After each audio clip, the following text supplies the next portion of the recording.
Você já deve ter ouvido falar que o Japão é um dos países mais seguros do mundo. Ruas limpas, baixíssimos índices de violência e uma sociedade altamente organizada. Mas, e se eu te dissesse que mesmo em um lugar assim, existem pessoas que vivem completamente à margem da lei? Verdadeiros fantasmas que desafiam a polícia, desaparecem sem deixar rastros e carregam nas costas crimes tão brutais que poderiam facilmente estar estampando as capas dos piores jornais do planeta. Você provavelmente já viu, seja em filmes, animes ou até em reportagens, aqueles pôsteres de procurados colados nos postos policiais do Japão. Eles ficam fixados nas paredes dos kobans, nos murais das prefeituras e nas entradas de algumas estações de trem. Ali estão os rostos dos criminosos mais procurados do país. Homens que até hoje a polícia japonesa não conseguiu capturar. E diferente de outras partes do mundo, esses rostos não costumam ser conhecidos no Ocidente. Suas histórias são pouco divulgadas fora do Japão. Na maioria dos casos, você não vai encontrar reportagens, documentários, nem matérias explicando quem são eles. E muito menos o que fizeram para serem caçados há tantos anos. Só que hoje, você vai descobrir. Nesse vídeo, eu te convido a mergulhar comigo nas profundezas do lado mais sombrio do Japão. Vamos revelar as histórias dos 4 criminosos mais procurados do país. 4 homens que cometeram crimes tão cruéis, tão perturbadores, que até hoje seguem escondidos, como sombras, em meio a uma das nações mais seguras do mundo. Prepare-se, porque apesar da imagem que o Japão passa para o mundo, até lá, o mal encontra um jeito de se esconder. E se você gosta de histórias sinistras, de crimes não resolvidos, mistérios e investigação, já se inscreve no canal, ativa o sininho, deixa o like e comenta aí. Quero mais histórias assim. Isso ajuda demais o canal a continuar trazendo esse tipo de conteúdo. Agora, respira fundo, apaga as luzes se possível e vem comigo descobrir quem são os 4 homens mais procurados do Japão.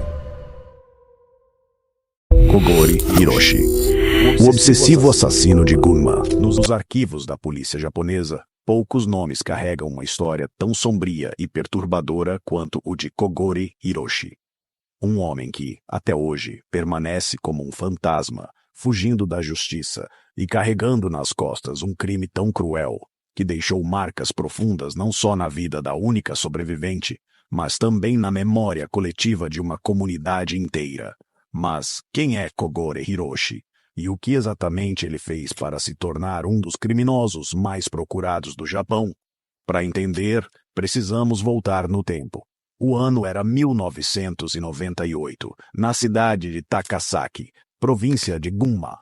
Kogori, na época, tinha 28 anos. Ele levava uma vida aparentemente comum, trabalhava como motorista de entregas em uma empresa local. Visto de fora, era só mais uma pessoa tentando levar uma vida simples e anônima.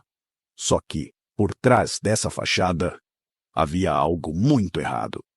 Durante suas rotas semanais de entrega, Kogori frequentemente fazia entregas para uma farmácia da região. E foi lá que ele conheceu uma jovem de 18 anos, chamada Ishi. Ela trabalhava no local e, para ela, Kogori era apenas um entregador. Mais um rosto que aparecia algumas vezes por semana. Mas, na cabeça de Kogori, aquilo era bem diferente. Ele desenvolveu uma obsessão silenciosa. Cada entrega, ele observava, fantasiava, criava na própria mente uma história que simplesmente não existia. E quanto mais ela sorria de forma educada, como qualquer atendente faria, mais ele acreditava que havia algo entre eles. O tempo foi passando, e a obsessão se transformou em delírio. Em um certo dia, um colega de trabalho convidou Kogori para um boliche. E por coincidência, ou destino, dependendo do ponto de vista, Ishi também estava lá. Naquela noite, algo estranho aconteceu. Kogori, que costumava ser uma pessoa retraída, quase antissocial, se transformou. Puxou o assunto, ficou conversativo, até tentou parecer descolado. Quando Ishi comentou casualmente que gostava de carros, Ele não perdeu tempo e respondeu com um entusiasmo desconcertante. Uau, que coincidência! Eu também amo carros. Só que havia um detalhe. Até aquele momento, Kogori não tinha nenhum carro especial. Ele dirigia um veículo simples, comum, nada de esportivo. Porém, poucos dias depois desse encontro, ele apareceu orgulhoso, dizendo que havia comprado um Nissan Silvia branco, esportivo, modificado. Segundo ele, comprou apenas por ela. Aquilo acendeu um alerta interno em Ishi. O comportamento dele não parecia normal. Mesmo assim, talvez por pena, desconforto ou pela dificuldade de recusar alguém de dentro do ciclo de trabalho, ela acabou aceitando sair uma única vez com ele. Mas aquele encontro foi tudo menos normal. Eles saíram para jantar, e no caminho, Kogori desviou várias vezes da rota, prolongando o trajeto de forma proposital. Ishi percebeu que ele estava dirigindo sem rumo, levando-a cada vez mais para longe da própria casa. O clima ficou pesado, o desconforto palpável. Ela descreveu depois essa noite como extremamente assustadora. Ao fim do encontro, decidiu cortar qualquer laço. Recusou novos convites, ignorou mensagens, não atendeu mais ligações. Tentou se afastar, e por um tempo, parecia que havia funcionado. Kogori parou de ir até a farmácia. Sumiu, até pediu demissão do emprego. Ishi, por um breve momento, acreditou que estava livre daquele homem estranho, obcecado. Mas ela estava enganada. E o que viria seria simplesmente um dos crimes mais brutais da história da província de Gunma. O dia do desastre era 14 de janeiro de 1998. Ishi voltou para casa, onde morava com seus pais e sua avó. Abriu a porta, subiu as escadas e, de repente, do nada, Kogori saltou de trás da porta. Ele a agarrou por trás, segurou-a com força e a arrastou até um dos cômodos no andar térreo. Empurrou-a contra o chão, imobilizou-a. Enquanto ela tentava entender o que estava acontecendo, ele simplesmente disse, com a voz abafada: Eu gosto muito de você. A respiração dele estava ofegante, quente, e foi nesse momento que Ishi percebeu um detalhe que gelou sua espinha. As roupas dele estavam manchadas de sangue, mas ele não tinha nenhum ferimento, nenhum arranhão, nenhuma marca. Foi aí que o terror bateu de vez. A mente de Ishi se virou para seus pais e para sua avó. Eles estavam em casa, ou pelo menos deveriam estar. Ela gritou por eles, chamou, mas nenhuma resposta. Kogori manteve Ishi presa por quase 3 horas. 3 horas em que ele falava, divagava, como se tudo aquilo fosse normal, até que, sem motivo aparente, simplesmente se levantou, abriu a porta da frente e fugiu. Ishi, então, correu desesperada pelas escadas. E o que encontrou no segundo andar? O corredor inteiro estava coberto de sangue. Não havia sequer um pedaço de chão limpo para ela pisar. Era como uma cena saída de um filme de terror. E pior, não era ficção. Ela encontrou os corpos de seus pais e de sua avó escondidos dentro de caixas. Eles haviam sido assassinados, cada um de forma brutal. O método utilizado foi estrangulamento com fio, ou possivelmente uma arma cortante. O sangue estava por toda parte. Após cometer o crime, Kogori fugiu utilizando o próprio Nissan Silvia branco, aquele mesmo que ele dizia ter comprado por ela. A última vez que ele foi visto foi na ponte Tosui, dirigindo em direção à província de Saitama. Depois disso, desapareceu como se tivesse evaporado do mapa.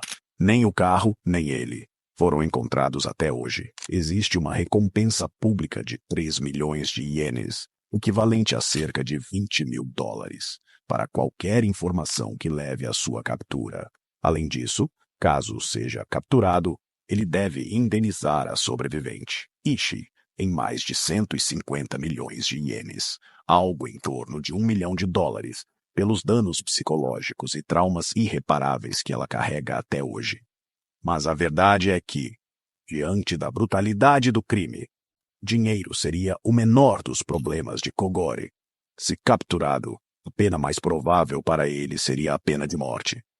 E assim, o fantasma de Gunma segue livre, um homem que caminhou entre nós, e se apaixonou, e que deixou um rastro de sangue, dor e sofrimento que jamais será esquecido. Agora, prepare-se, porque o próximo nome da nossa lista carrega uma história tão insana que vai te fazer questionar até que ponto uma pessoa pode ser capaz de destruir vidas por pura fúria, vaidade e narcisismo.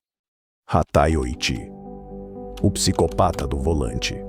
Se você acha que um criminoso precisa ter uma aparência assustadora, uma presença intimidadora, talvez essa história te faça repensar.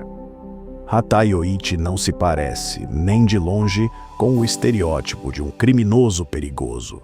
Quem olha suas fotos nos pôsteres de procurados espalhados pelo Japão, vê um homem de aparência jovem, até inofensiva, com traços comuns e, à primeira vista, sem nada que chamasse tanta atenção.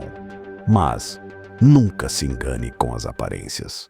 Por trás de um rosto aparentemente comum, se esconde um homem com uma mente absolutamente sombria, um indivíduo descrito por especialistas como alguém que se encaixa perfeitamente no chamado Triângulo das Trevas da psicologia comportamental, narcisismo patológico, psicopatia e maquiavelismo.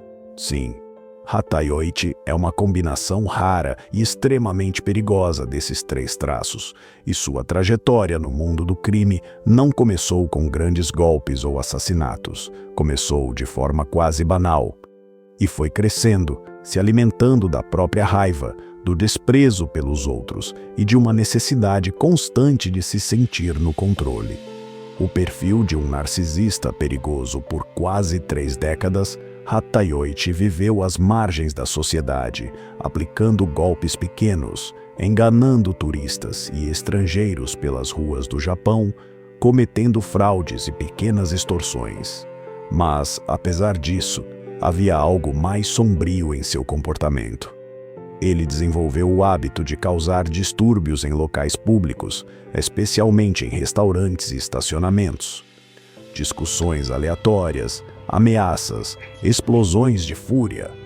Tudo, aparentemente, para aliviar o próprio estresse.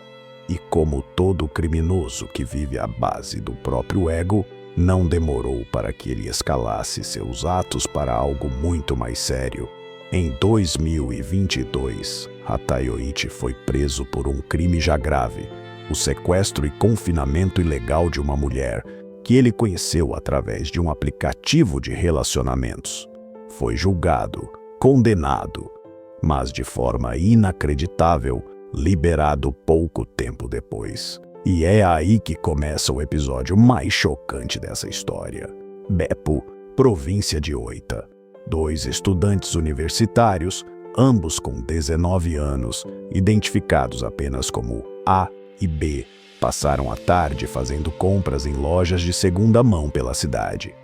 Andavam de loja em loja, cada um em sua motocicleta. Era para ser um dia comum, divertido, sem nada fora do normal. Quando terminaram as compras, estacionaram no estacionamento de um supermercado. E enquanto se preparavam para sair, notaram um homem estranho caminhando por ali, tocando música absurdamente alta no próprio celular, sem o menor respeito por quem estivesse em volta. Esse homem era Hatay Oichi. O estudante A olhou para ele, com aquele olhar típico de quem pensa: Sério que você vai incomodar todo mundo assim? Hatay Oichi percebeu o olhar e explodiu. O que você tá olhando, seu idiota? Gritou visivelmente alterado.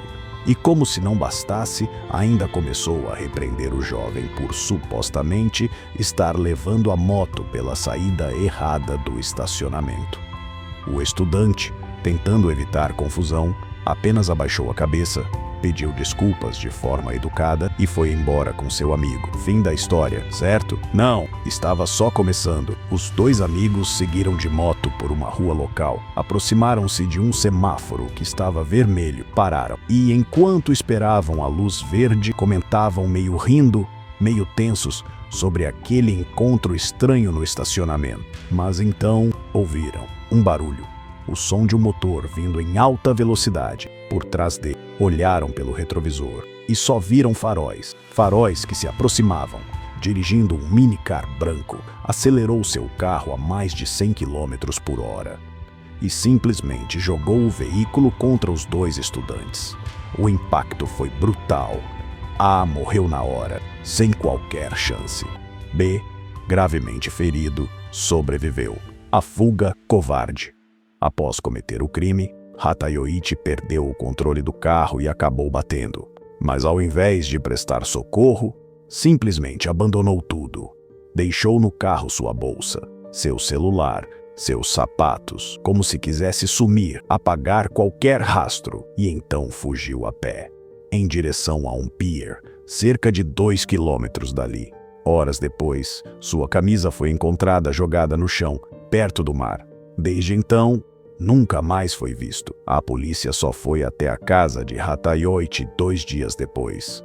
Isso mesmo, 2 dias. Uma falha que até hoje gera indignação no Japão. Se tivessem agido rápido, poderiam ter pego ele antes que escapasse. Mas não. Hatayoichi teve tempo de sobra para desaparecer. A teoria mais aceita é que ele deixou a camisa de propósito, para parecer que se jogou no mar. Na verdade, ele pode ter simplesmente contornado a área costeira, que por sinal não tem câmeras de vigilância. O que você acha?